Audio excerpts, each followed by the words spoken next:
Yo, trip lang, trip, pakinggan nyo to. trip, bakit?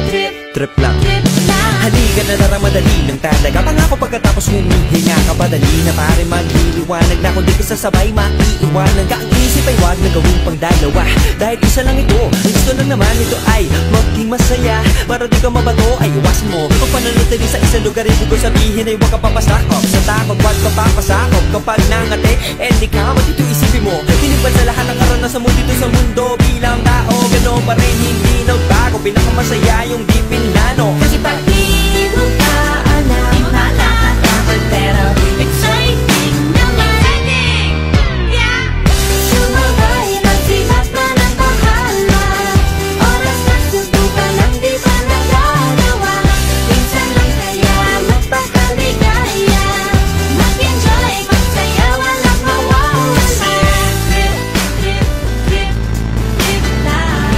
Trip, trip, trip, trip lang. Gusto mong gawin pero nangangoba na baka mga tao tawanan ka na. Sumanta pero di mo forte. Limang piso lang naman ang karaoke. Go, basta sa bakanting lote. Joke, galingan ka, konti. Kahit bili lahat sa ginagawa mo na sa ganun ay walang masabi ang ibang tao. Sa ginagalawa nating mundo ay maraming loko-loko. Hindi mo naman inaano ano ba talaga ang kailangan nyo. Siguro ang trip ko'y trip nyo rin. Hindi nyo lang agawang gawin. Kung ganyan na sakyan mo na lang, wag ka na mag-alala kung saan